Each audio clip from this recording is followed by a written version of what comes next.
Good evening.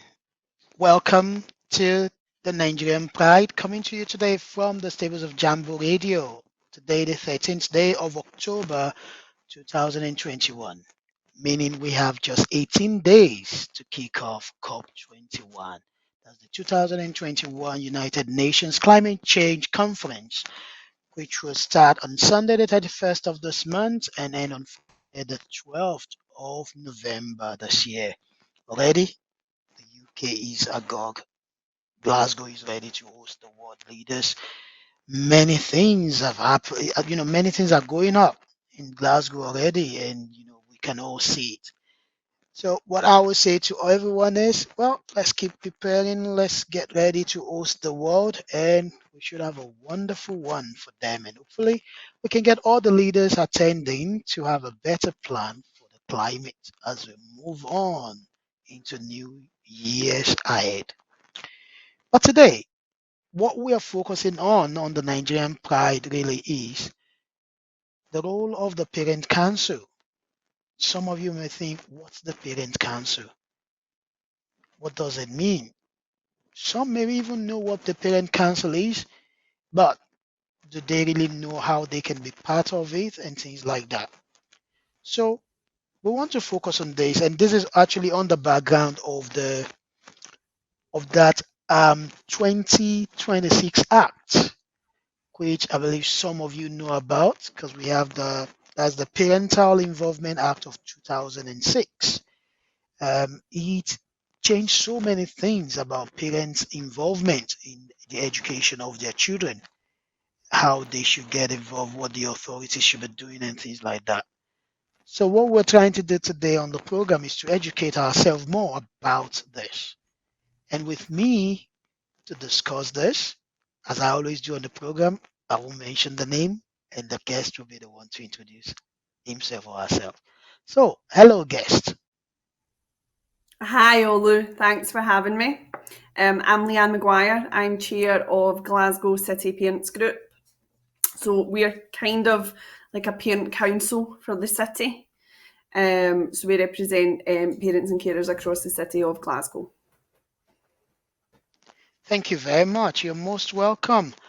Um, well, Leanne is here. I'm here. Let's get it started. But before we go on, if I just ask Leanne, how are you today? How are you feeling today? I'm good, thanks. I've had quite a quiet day at work. Couple of Okay, journalist phone calls, but nothing too stressful. good. So I know it's this we are in that November, no October holiday week for schools now in Yeah. Scotland, and it's a quiet time for the schools, but it's much busy time at home with all the kids and the parents and everything. Yeah. What is the Parent Council? So, a parent council, like you've said, there is the Parental Involvement Act of 2006 in Scotland, and basically that gives us, as parents, the right to be involved in our child's education, the right to speak up about our children's education. And basically, what Parent Council is, they are there as an advocate for you as a parent to discuss matters around your child's education and the school itself.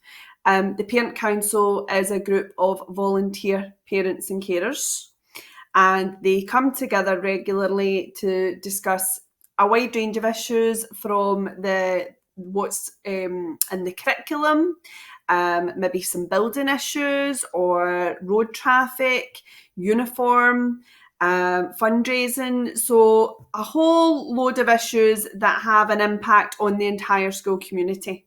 So, the one thing they don't do, which might be able to make it a bit easier to understand, is they can't advocate for individual families or individual children.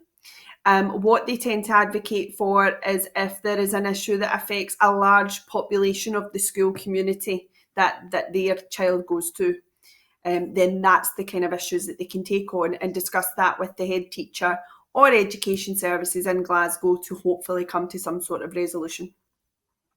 Okay, well, thank you so much. I mean, you kind of covered the second question I was going to follow up with, like, what are the roles of the parent council, which, I mean, you've quite all right talked about them there. Now, one of the important rules stated in that, in that act is that the parent council should improve the school's understanding of how to engage parents in in their children's learning and in the life of the schools. But one thing we found across not only Scotland but even in England, because they are still with their own school board system, is that not much parents are getting involved. Why are we in this situation? So, I mean, the easy answer for me would be I don't understand why parents don't get involved, because for me it's always been quite a priority. My child is now in fourth year in high school, and I think I joined my first parent council when she was in primary one. Because it was my first child, it was a new experience for me, navigating the education system as a parent. And I wanted to make sure that I was armed with as much knowledge as possible to do that. So, for me personally, it was a really easy decision to kind of take that step. So, I suppose personally, I don't quite understand why more people wouldn't be involved. But there are definitely some barriers for parents and carers to get involved in their parent council. So that could be anything from their job, the hours that they work, their availability. There may be a language barrier for some families that are maybe new to Scotland. That might also bring some confidence. They might not feel confident enough to walk into a room full of strangers and start talking about education matters if they don't feel confident in that topic themselves. There could be childcare issues as well if meetings are maybe at night or at a time where they have a full house full of kids. So there's all different barriers. So I try not to judge when it comes to people not being able to join their parent council, but certainly what I would like to do is encourage as many parents and carers to get involved in their parent council as they can. And they can do that in a variety of different ways. Just by going to the meeting is obviously like the main kind of reason that you would go to parent council, you'd go along to the meetings, but you can still engage with your parent council maybe by email, or if you're meeting some of the members in the playground, like chatting to them, finding out a bit more about it. So there's different kind of levels of involvement, but certainly I do hope that anyone that's listening tonight considers it, because you will only find benefits from getting involved from your parent council like I have through the years. Hmm. Good to hear. I mean, it's good to hear that you're even sharing your own personal experience about this. Now, I mean, you've identified some of the problems, we've seen in different reports and things like that. But the question is, the authorities are supposed to be doing a lot, but sometimes the question is, are they actually doing enough? Do you think the So authorities are doing enough? And in what ways are they doing it? yeah, so in Scotland, Scotland particularly, I would say actually we're doing better than other countries, and I think COVID highlighted that. Like you've said, down in England, they still use the kind of school board system, which can be quite bureaucratic. In Scotland, we kind of go to this parent council system, and we have a national group that represents parents' views as well, which is called National Parent Forum of Scotland. And then they've got representatives that go out into the local authorities across Scotland and try and seek the views from parents and carers there. What I would say in Glasgow, though, we're very fortunate because we have got our group, Glasgow City Parents Group. There is not another group like this across Scotland. And we're almost the kind of middleman between the parent councils or families and education services. We're also really fortunate in Glasgow that we've got a really engaged and accessible education director who is not afraid to kind of come on like a setup like this, for instance, and answer questions from me or other parents. She's always at the other end of the email or the phone if ever I've got a query on behalf of parents across the city. So on behalf of Glasgow, I think Glasgow does it well. I mean, it's not perfect, but I mean, are any of these things ever going to be perfect? There will always be an issue that's not. But certainly, if you want to compare Glasgow with the rest of Scotland, or even comparing Scotland with the rest of the UK, I think Glasgow does do it very well. It could probably improve though across Scotland, and that's obviously where then your listeners would come in, because the way that'll improve is that more people get involved in their parent councils, more people speak up. There is definitely power in parents' voices. Good. Well, I love that. I love the way I was going to tell you I don't want to put you in the place of the solicitor for the for the city before, but you kind of touched on it that way. But the thing is, yeah, we can see this work happening. Yes, like you say, it can be perfect, but some of us, well, maybe in the journalistic world, we always ask for more. And that's what would take me to some of the reports we've seen out there by Burmese, by different organizations, and they are still talking about the fact that, even putting away ethnic minorities, just open it broadly, the participation of parents are still low. And one thing they've talked about is it that local authorities are not doing enough about the awareness of the benefit of participating in the parent council? I think there's still a lot more work that could be done. Certainly across the city. So I'm always going to reference Glasgow because that's where all my knowledge is really. But I can reference some of Scotland, having spoken to other reps across the country. Certainly in Glasgow, yeah, there is some schools that really push it and that will promote their parent council and will tell their parents and families what their parent council is, where they can find them, how parents can get involved. And there's other schools that maybe don't. So you're always going to get that. So there definitely could be more work done. Across Scotland, yeah, I mean, again, I definitely don't think there's enough done. Again, if we want to compare in Glasgow, our education services, the staff there are quite accessible. I think probably our education director might be the only education director that has her email and phone number on the internet quite openly, and she will answer you if you email her. Whereas what I've found when I'm looking across the country, it can almost be a bit of a gatekeeper situation, and it's really difficult then for even parent councils or families to try and get answers to any questions that they do have about their child's education, or if they maybe want to highlight something that their school's fallen short on, that they're not happy with. It's not as easy to do that in other local authorities, but certainly in Glasgow, I would say that we are better at that. However, there's definitely room for improvement. We need all schools, not just some schools, all schools promoting the benefits of joining a parent council and how you can get involved in your parent council as well. Thank you for that. And just to ask, do we have parent council in all schools in Glasgow or all schools in Scotland, or some schools are still missing it? They've not started it at all. No, unfortunately, there's not parent councils in every school because some schools will not have enough parents to actually set up a parent council. I mean, my experience, I don't know what it's like now, but my daughter went to school in the south side of Glasgow, and when I was there was only around 3 or 4 of us on the parent council. I found out a few years ago that once we'd all moved through the school and our children had moved up into high school, the parent council disbanded. Now, it might be different now. They might have set it back up again. I don't know. But no, it's definitely not all schools. But in Glasgow, yeah, the majority, though, of schools do have a parent council.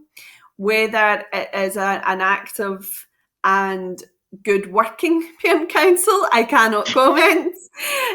Because, again, there are some really amazing parent councils out there that do fantastic work across the city.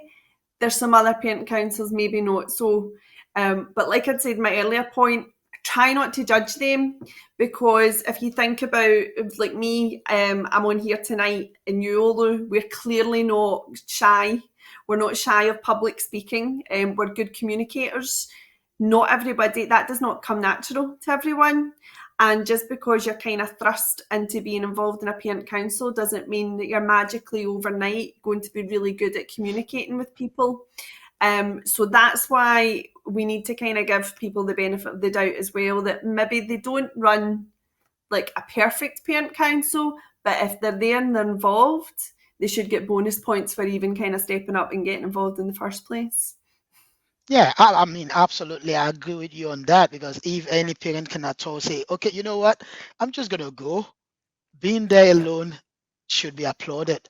But you've touched on some point there which I really want to ask, and I think I've got one question already sent directly to my own number now from a parent that, you know, in my child's school, the parent council seems like a clique of friends, and it doesn't, it Mm-hmm. doesn't encourage me to join. What will you say about that? That is not unique.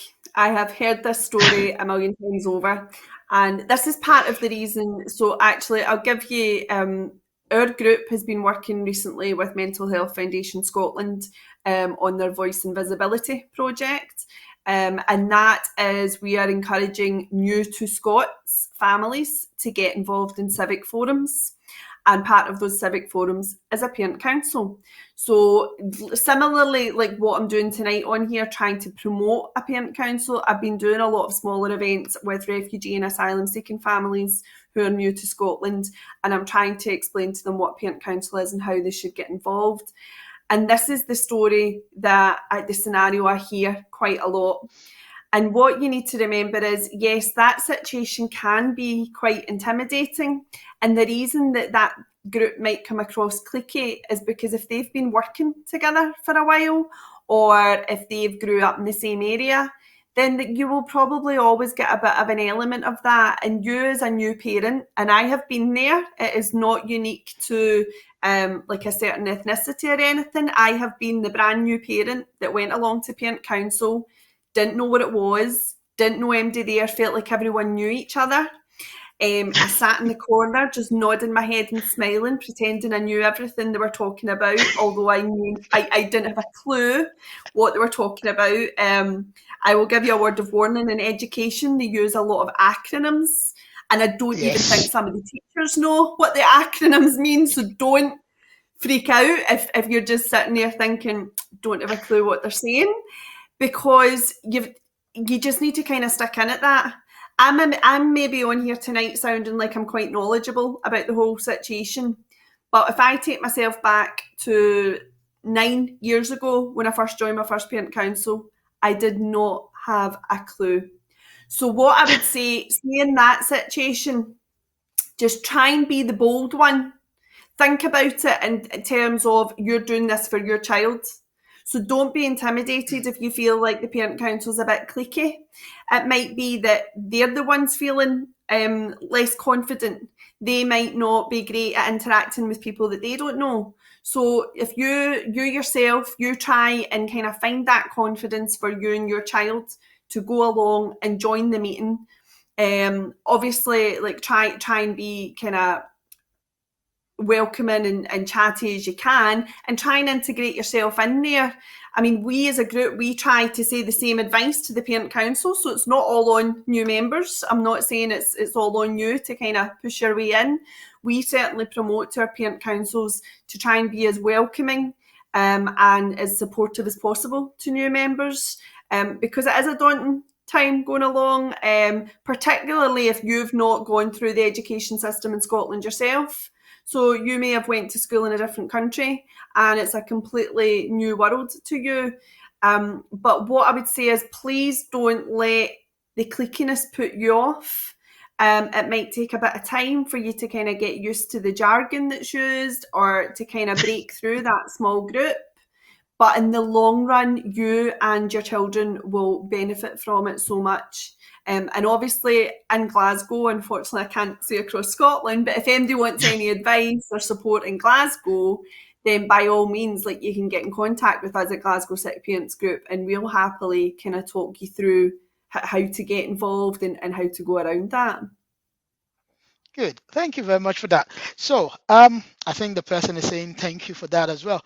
Now, that brings me to your group, the Glasgow City Parent Group. How did you come about this? What led to the formation of this group?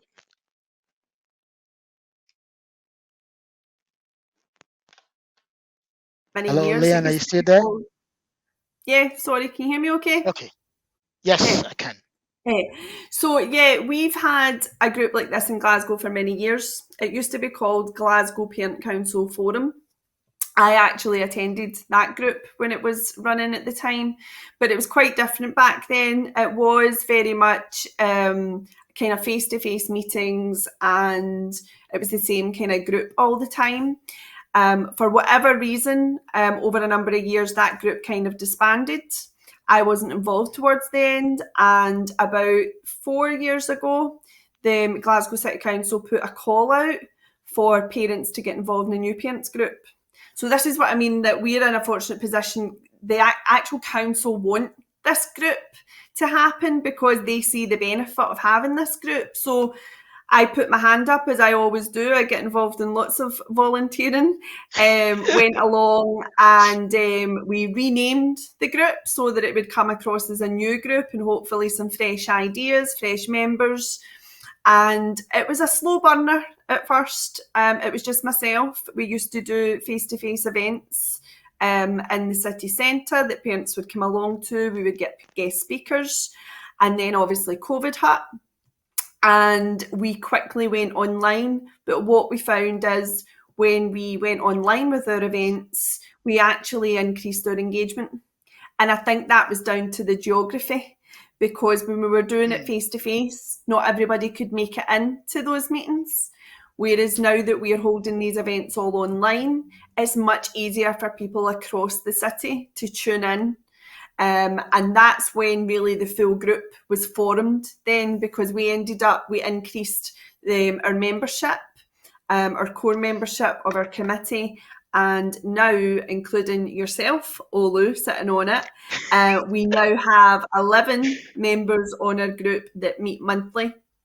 And we're basically, like I said at the beginning of the call, we're like the parent council for the city. So if there are issues across the city affecting multiple schools, then that's the issues that we would discuss, rather than maybe issues just happening in the one school. Then we would discuss the ones that are like kind of, if there's a common thread across the city. So that's where we came from, and we're still going strong. So that's great. Great. So, if I may ask, tell us some of the events you actually do that, that parents can join, because I'm sure some parents want to know and, they want to be on the lookout for such. Yeah, so we do a different range of events. So first of all, we hold webinars. These are held on, we use Zoom mainly as our platform. And the webinars, you can tune in. You don't need to worry about showing your video or your sound or anything. So it's almost just like tuning into the TV to watch. These webinars, we'll get guest speakers from. So we've had Glasgow Psychological Services for Education. They've done a couple of webinars on young people's mental health and how us as parents can support them. We have done quite a few events with Police Scotland. Before summer, we did a webinar about hate crime and how you can report that, and about third-party reporting. We've also done one in digital safety. And funnily enough, I'm going to do an absolute shameless plug. We have an event next Wednesday evening, which is the 20th, with Police Scotland, and they're going to present on the role of a campus officer. So we're really fortunate again in Glasgow that all of our secondary schools have a Police Scotland campus officer on site. And it will surprise you to know that they're not just there to deal with all the negative stuff like bullying or antisocial behaviour. They're actually involved in a lot of positive work with young people, and they get involved in a lot of kind of after school work. So that's what that webinar will tell you all about. And then there'll be an opportunity at the end of it for parents and carers to ask questions of the officers on the call. So that's the kind of webinars that we do. And then we do parent council training. So again, if you do join your parent council, which I hope you do, and you're wanting to kind of increase your knowledge on how the parent council works and the ins and outs of it, then we hold training sessions for parent council members to come along to as well. And then on top of that, we'll maybe hold other events like focus groups with education services on school traffic or school meals. So we've normally got a lot going on. I spend a lot of my time on Zoom. I know about that. So I think, and it's much appreciated the work you're doing with with the Glasgow City Parents Group, because for those who have been involved, like myself, we know the great work you've been doing, and I mean that was what motivated some of us to. I mean, regardless of the fact that we're even coming from the ethnic minority, which I don't even like tagging myself as anymore now, is that some of us have come out to actually join that group. But the thing again is coming now to the ethnic minority, because I know these days now we're talking about diversity, equality, inclusion, sustainability, all of this things all just coming together at the same time. Is it not time for the government itself and even all the ed teachers in schools to actually work on having a project on awareness about the importance and benefit of parent council? Yeah, I mean that I'll go back to my answer like a couple of questions ago where there's definitely more that can be done, and some schools are really good at promoting their parent council and some aren't. What I would say is because the parent council is a constituted voluntary group, they really need to promote themselves though. Ultimately the responsibility lands with them trying to encourage membership. And definitely across the city, our parent councils do not reflect the diversity of our fantastic city in Glasgow, and it's frustrating to see that. So certainly I hope anyone listening tonight would really consider it, because like Olu's just said, Olu has joined our group recently, and we have actually another Nigerian parent on the group as well. It just is a coincidence both of them are Nigerian. It's not a secret club, but it would be lovely to see a lot more diversity on our parent councils, because certainly the way a lot of parent councils are set up just now, they do not reflect the diversity within their school community. And what you need to remember is, and I'm saying this as a white Scottish parent that grew up in a small town called Airdrie, and I went to school there all my days. When I am in my meetings, I can obviously only really speak for my lived experience. So it's really difficult to speak for other cultures or other ethnicities' lived experiences. And this is why we really, really need that mix and that diversity in our parent councils, because something I might suggest, which again, I can give you a great example of this, when I was in my younger years in a parent council and a wee bit more inexperienced, I suppose, we were talking about fundraising ideas for the school. And I had suggested, what about a bingo night or a prize bingo? Because when I grew up, that was the kind of main big fundraiser. And then it wasn't until one of the other parents on the parent council, who's Muslim, pointed out to me that they can't participate in any gambling activities. So that educated me then. And that's what we need on our parent councils, because otherwise we're only getting that one voice coming through. So the more diversity that we have on our parent councils, then the better view that we get from that school community. And we hear more of these diverse and seldom heard voices. So certainly our group tries to promote that, and that's a lot of the reason that we're doing the work with Mental Health Foundation Scotland, because we are aware that there is a gap there across some of our parent councils. Okay, good. I love that. And like I said earlier, you are doing a wonderful job. But one thing I want to bring to your notice, I don't know if you've looked at this because, we want to bring diversity in, we want to encourage diversity. But something we see, if you just look on the website of Education Scotland and just look at the non-executive board members, there's no diversity in that group. I mean, Yeah. you look at it, and I'm just trying to bring this up because, I believe if we're going to have an advisory group, I mean, I know you don't represent the government on this or so education stuff like, but just to get your view on it, because I look at it and just like, it's just one of the messages sent to me. Someone just sent the leader, look at Education Scotland, look at Mhm. the non-board of directors. There's nothing diverse about it. Is it time for us to start thinking of acting more on this diversity thing from the government itself?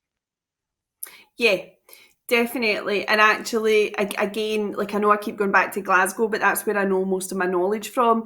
And Glasgow Education Services, they are well aware of the lack of diversity across their teaching staff and their school staff. And I have even brought it up.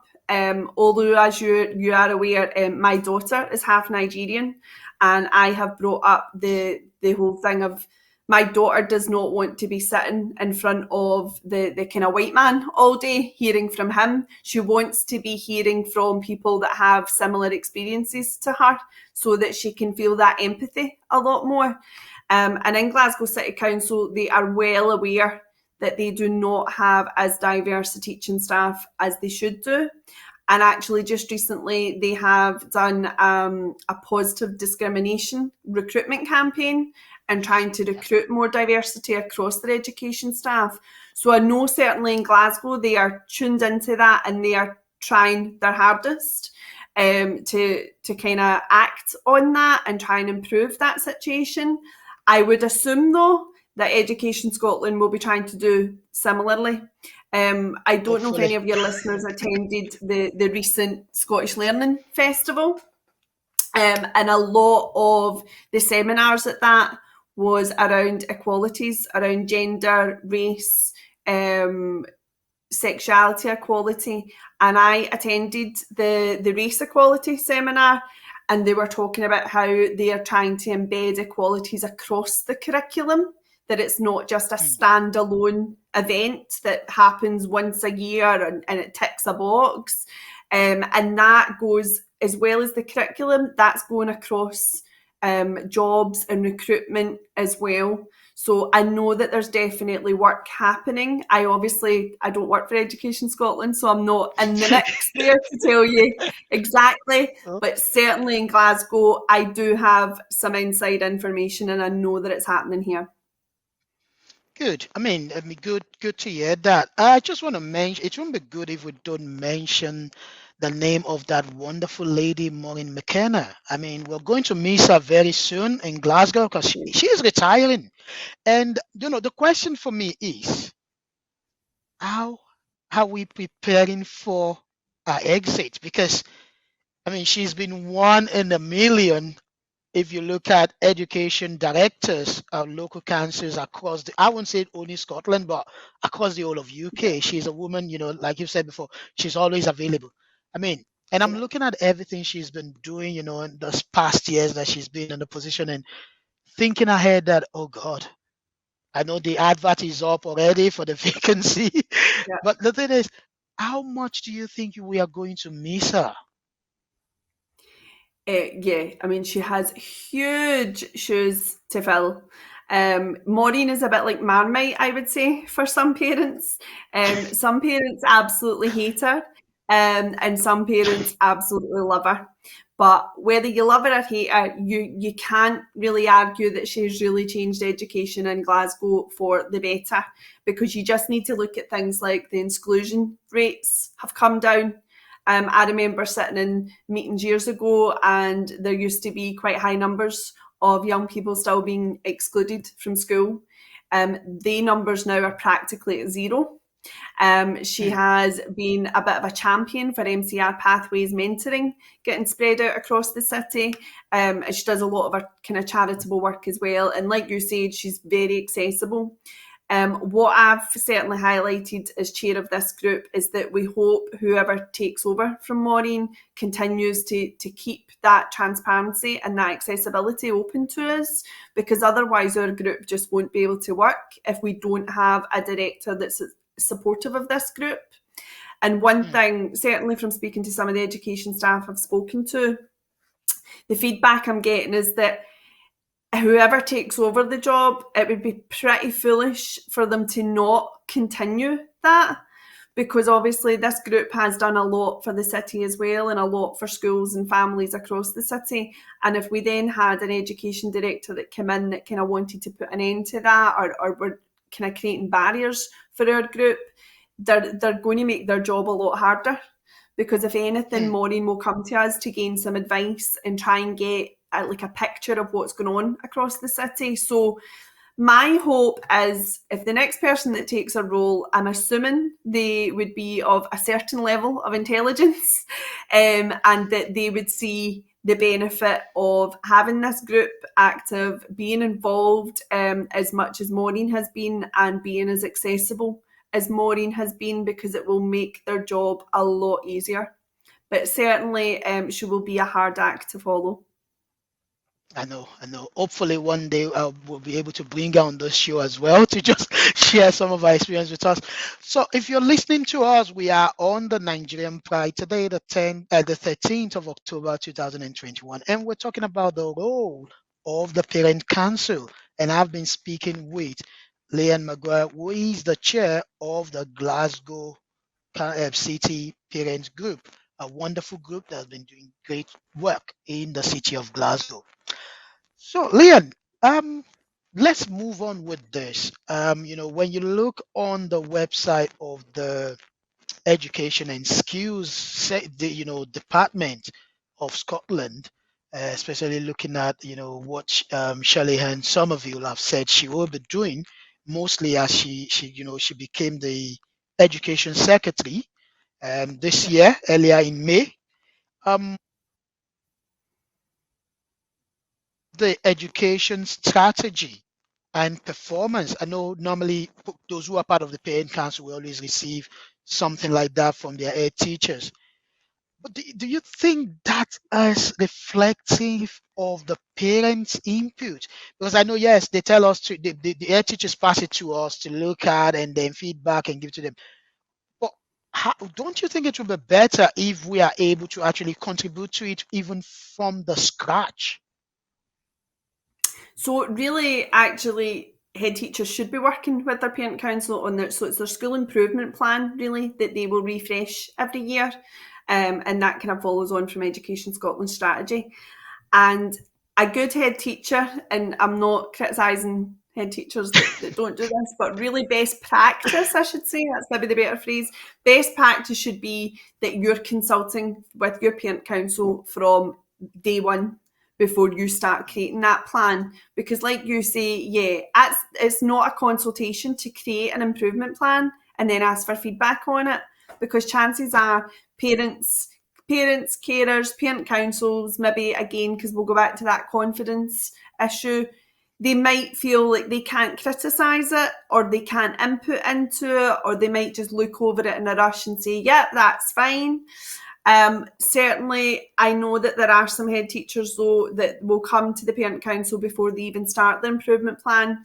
They'll maybe give some pointers or in some bullet points saying, like, what do you think about this? What do you think about that? And then they take the feedback then and develop it into the improvement plan. But yeah, I know that there are some schools that will maybe create that improvement plan and then ask for feedback later. But again, that's down to the power of the parent council. So if I was in your parent council and your head teacher, if it was at the start of the year, I would be asking the head teacher straight away, okay, so the school improvement plan, have you started it yet? What's the kind of themes that you're looking to include in that? So can we maybe give some feedback to you on that at our next meeting, and we'll discuss it a bit before you start developing that plan any further. So we can't, I'm all fine for saying, yeah, there should be some responsibility at school level, but I am certainly more about us as parents should step up and take that responsibility as well. So instead of sitting back and waiting for the school to come to you then you should really be in there at the beginning of the year as a parent council and asking those questions and asking how can you support, how can you get involved in that, what parts can you have a say on, what parts can't. So yeah, it's about being more proactive so that your voices are being heard. Good. Well, it's good to be proactive, and I take your point on that. But now I want us to look at the refugee community, Mhm. especially now we are preparing again to welcome a lot of the Afghans who are here now into Scotland, Glasgow especially. And the question for me is, how do we want to, encourage these new people in this new culture? I know this will take us back to a question I've asked before about, how do we encourage? But yeah, I understand we have to come out. Some of us, it took us years to be able to overcome that. But how do we help the refugee community, especially knowing their circumstances and everything involved? How do you think we can, I'm not saying just your group now or even the government, but all of us as a people, how can we help? Yeah. So in regards, like from a school situation, schools have family learning officers as well. And actually, family learning officers are a kind of key contact probably with new families like that, because parent councils won't always necessarily know, due to data protection and confidentiality, they won't always necessarily know what families in their schools are refugees, or even what country they've came from. So it can be quite difficult, I suppose, for parents or parent councils to figure that out. But a lot of schools across the country have got family learning officers or like family support officers. And that's the role then, that is the kind of link to new Scots and trying to get them used to the new school system here. Because obviously they're going to turn up here, they're going to really not know how school works here, I suppose, to put it in Exactly. basic terms. Yeah. So that's Yeah. where the family learning officer comes in. Now, I have actually been on meetings where family learning officers do also talk to these families about parent councils and how they can get involved in it. Again, like if you've just moved here from a different country, it might not seem quite high up in your priorities though, particularly if you have refugee status and you've got other kind of legal problems to think about. But again, I'll go back to the work that we're doing with Mental Health Foundation Scotland. What our plan is that we're going to tackle it from both avenues. The plan is we're going to launch some of our work in the new year. I don't know the full ins and outs of it because I've not had my next planning meeting yet. But the plan is that, as well as providing parent councils with the training to hopefully give them the confidence to engage with refugee and asylum seeking families, and also by default that should hopefully give them confidence in engaging with all families and different cultures and ethnicities. We also want to run some training and some resources for the actual refugee and asylum seeking families, because they'll be coming to this new country, an absolutely new education system that they have not experienced before, and there'll be all sorts going on in their lives. So their life might feel really quite upside down. And joining their parent council might be the last thing that they want to think about. So we're hoping to try and empower those families by giving them some knowledge of how education in Scotland works, how their school day works, and also how their parent council works and how they can get involved in that. So we're hoping that if we provide support from both avenues, that they might meet in the middle and that we might see a bit more of a change across, well, particularly across our city. Hopefully, if it's successful, then it might even roll out across Scotland. But what I would say as individuals, we can be welcoming. I think if you think back to your first child starting school, so I think if you've had two or three, probably it's like, oh, it's old news, it's not that big a deal. But if you think back to Yeah. your very first child that started school, no matter where you were from, whether you came from another country and you were in Scotland and your child was starting school for the first time, or whether you were born and bred in Scotland like me and your child was going to school for the first time, it was a really nervous time. you start questioning yourself, is this the right school for my child? Am I doing the right thing? Have I bought the right uniform? Have I given them the right snack? What time do they finish? Or what am I going to do with my day? All these crazy questions start going around your head because you're so anxious. So as individuals and families that are already in that school community, I think you need to remember your first day with your first child and think what it was like, and try and look at ways that you can support those families, whether that is just being a kind of friendly face in the morning to chat to, a bit of support to show them around the local community, tell them what's going on, what maybe after school clubs are on. Or also, I know some of our schools in Glasgow are supporting families with some subtle support, and that is they are doing some fundraising that they bank and give the school a certain amount of money. So then the school can buy supplies like food or nappies or baby food, or like supermarket vouchers. And then if there's families with a specific need, and let's face it, we all know that unfortunately refugee families do not have a lot of financial income coming in, then the school can recognise these families that have that need, and with the help of the parent council fundraising, then hopefully they can support those families to get what they do need. So then they're not having to worry about like where their next meal is coming from, or being able to buy nappies for their child. They can just get their children up, get them ready, get them into school and get them learning. Right, good. I mean, that was the last part of the question I was going to ask you, that, about new parents in particular, because I know, many of us we celebrated when we have our first child, and then by the time they are 2 years, 3 years old, we're going to the nursery. Will it be of help if, I know many people don't know nursery schools also have parent councils. Should we be Mm-hmm. doing more with schools actually talking about this? That's one. Secondly, will it be good if staff of schools also can have different projects to help? Because you find situations whereby, maybe English is not the first language of this family. Parents are willing to help their children with the homework, but because they don't have any understanding of the language, they can't help. Will it be good if teachers now, teach staff of the schools, also start projects like this to help them?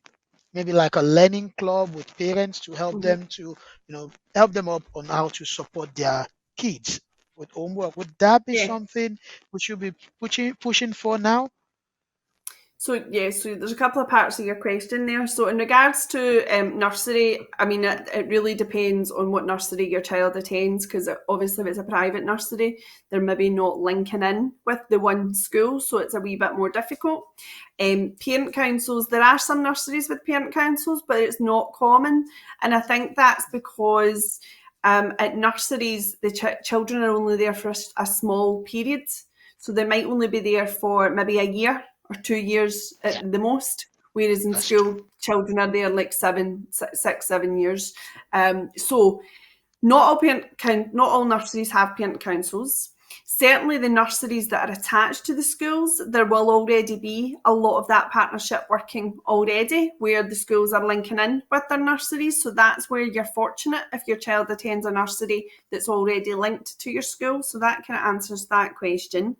And in regards to learning, again, that's what the family learning officers are for, and there is actually a lot of this work already happening across Glasgow. We have got an EAL service, so English as an additional language service, and they actually have put a lot of the resources online as well. So if you've not already looked them up, you can look them up on YouTube. I think it's just GCC EAL, I think it might come up Okay. as. And they post some videos of learning that you can do at home, but there is a lot of resources that actually happen in school as well. Just now though, there might be a bit of difficulty because of COVID. So I know pre-COVID, there was a lot of family learning happening where families were being invited into the school, and maybe there was like a small maths lesson or English lesson happening, and the parents were invited in to attend that lesson along with their young person. And certainly there is days where the school will invite parents in to read to children as well. Yep. So there's lots of opportunities for parents to get involved in their children's learning within the school.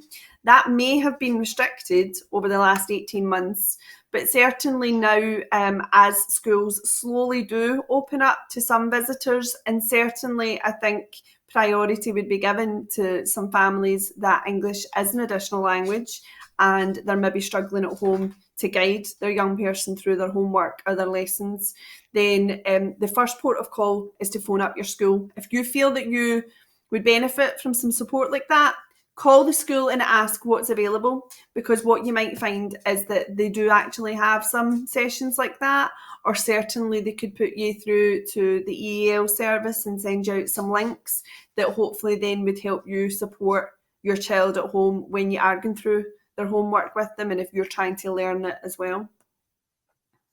Good. Well, thank you so much. I mean, you've dished out a whole lot. But on a final note, in just a sentence, what will you be leaving the parents and listeners with today? Get involved in your parent council. Honestly, it's scary at first, but like I keep saying, the benefits will outweigh any negativity for you and your child.